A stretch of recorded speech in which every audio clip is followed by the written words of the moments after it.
It's a console game that is canon to the MonsterVerse films, features the return of a major MonsterVerse villain, has familiar titans we know from the movies and a few others too, and it sucks. It's a missed opportunity, it's uninspired, and that's not even the worst part. So let's finally take a look at Kong Survivor Instinct so I can get back to wasting my life on my terms.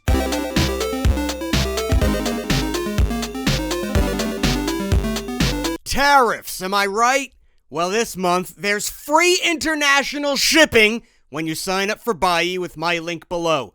Free international shipping! Buyee is the website I use to buy all these wonderful things from Japan. It's simple to use. I browse, I pick what I want, I buy it. I can bid on auctions too. There's no worry about language barrier, there's no worry about currency conversion. Buyee handles it all. The things I buy go to the Buyee warehouse in Japan, and then when I'm ready, they're all shipped together to me in the States. When you start your own Buyee account with my link, you get two things. One, you get 2,000 yen of free money to shop with. Free money, it's free money. Two, you get a coupon for free international shipping. There's no excuse now. This is the best time to sign up for Buyee. I've talked about this site for years, but believe me, this is the best time to sign up for Buyee. Use my link, get free money, give shipping fees the middle finger, free international shipping. Hurry, this is the time. March is the time. Use my link in the description and start a Buyee account today. The last time we looked at a Kong game, it was the craptacular 2023 Skull Island Rise of Kong. That game was pure garbage. It wasn't even finished. This 2024 game, Kong Survivor Instinct, is a big step up, but that wasn't a high bar. It wasn't even a low bar. It was a 30-foot underground bar. Taking place after the movie Godzilla vs. Kong, Survivor Instinct is a side-scroller, a platformer, a puzzle game? Well, it's a game. You play a guy running around a wrecked city looking for your daughter, while all the interesting stuff is happening in the background. The game starts with white text on a silent black screen, which is already a red flag. Everything this says is something cool we don't see. Mechagodzilla, Godzilla, even Hollow Earth. And what was even the point of that context? It has fuck all to do with anything Kong does in this game. Because yeah, this is a Kong game. Because I guess he didn't get enough spotlight in the New Empire, which came out earlier that same year. But you don't get to play as Kong, and good! Why would I want to explore Hollow Earth and fight all sorts of monsters while traversing anti-gravity levels and learning where the hell this axe came from? Why would I want to do any of that when I could be David, a guy I learn absolutely nothing about this entire game? See, Kong is busy throwing a fit in a city, and David rushes toward the disaster to save his daughter Stacy. Hey Stace, it's Dad. Right, you know it's Dad. Thank God this is the only close-up of a character talking this entire game, because it looks worse than the English dubs of the old Godzilla films. David's car crashes, so now he's gonna parkour the rest of the way. Yeah, why walk around this thing when I could needlessly climb over it? Cause there's no Z-axis, you see? This is a 2D game, though the kids like to call it 2.5D. And I am going to pay this game one huge compliment. The backgrounds, the environments, for the most part, look really, really good. It's the game's strongest feature by far. It's almost a saving grace.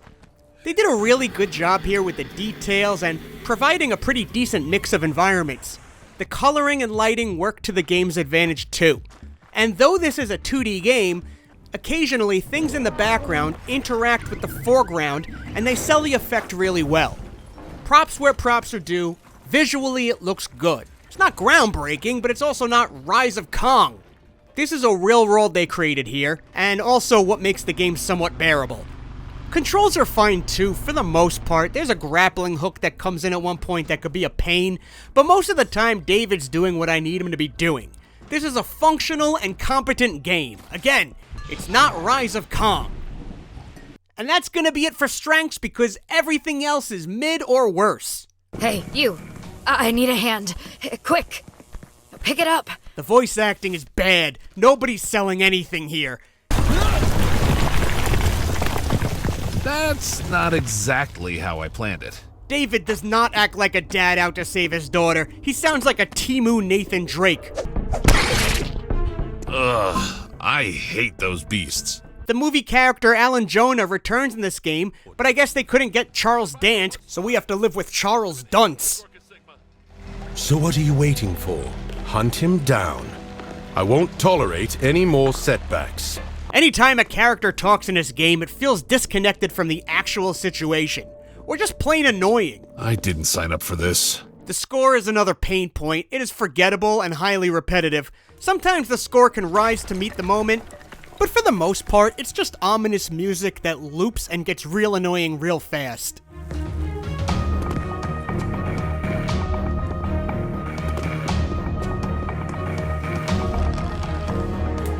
David does a lot of jumping, and he's got a sledgehammer to bash things, and he gets a gun, and I mentioned the grappling hook, and that's gonna be it for the game. The vast majority of this game is being in one area and trying to access another area, whether that means bashing a wall, powering up ambiguous generator-type things to create electricity, grappling.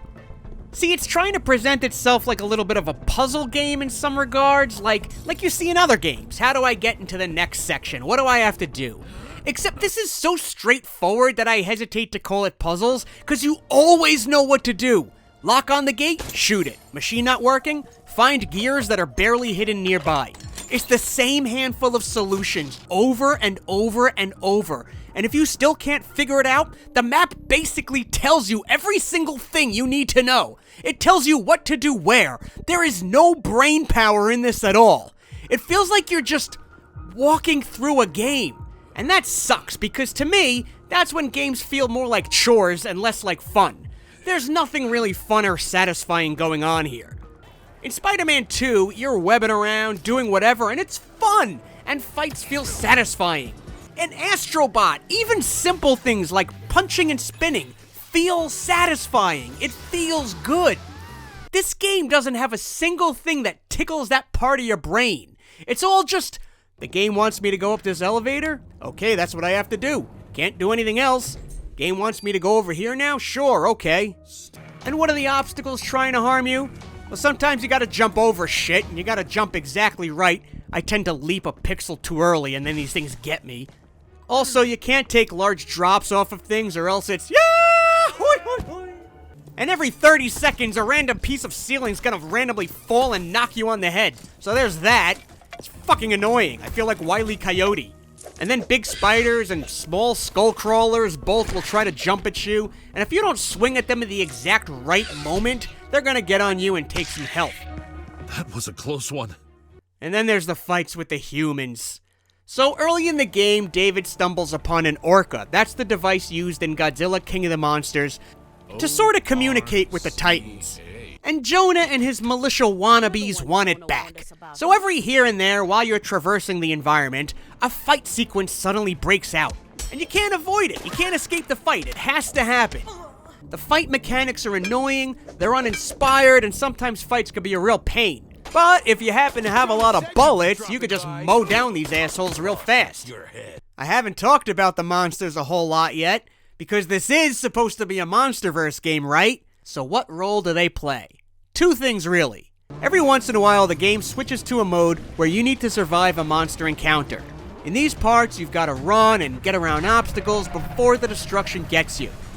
And for the most part, you need to be perfect. Stall for a moment, get hung up for a moment, trip for a moment, and you're dead. There's zero room for error in these sections. And they're usually fine and doable, except for the damn grappling hook I brought up earlier. Sometimes that thing doesn't aim as fast as I need it to, and then boom, I'm got. Dead. If these sections are exciting, it's only because the monsters are in them at all. Because most of the time, they're not in the game. Hell, Kong even vanishes for like the entire middle of the game. The other way the monsters play into things is when you use the orca. You see, in each level, you're looking to find, I don't know, a piece of the monster's voice? That's the goal of each level, to find these ripples in the air. And when you have enough, you go to a certain section and then you do a puzzle to align the voice wave. And this puzzle's not that hard. Sometimes it's annoying, like, come on, this looks right, but no, this little piece here is off, I guess. But after you get it right, You beckon a monster who shows up and somehow realizes exactly what you need. Like if a huge obstruction is in your way, the monster will clear it for you. Kong full-blown gives you a lift at one point. Whoa! And then, that's usually it. You just go to the next part of the game. Like I keep saying, it's a functional game, it's a competent game, but boy is it a nothing burger game. I bet some of you even forgot it existed until you saw this video pop up. There's nothing interesting here. Even for MonsterVerse lore, nothing feels eventful. Well, you get to see the Spider Titan Abaddon. That was kind of a selling point if I recall, although this isn't even the big bad of the game. There's a part where it's fighting Kong and you escape. And that would have been a great spot for a cutscene of the fight. That would have looked nice here, but nah. This is Godzilla 2014 rules. We don't get to see cool stuff.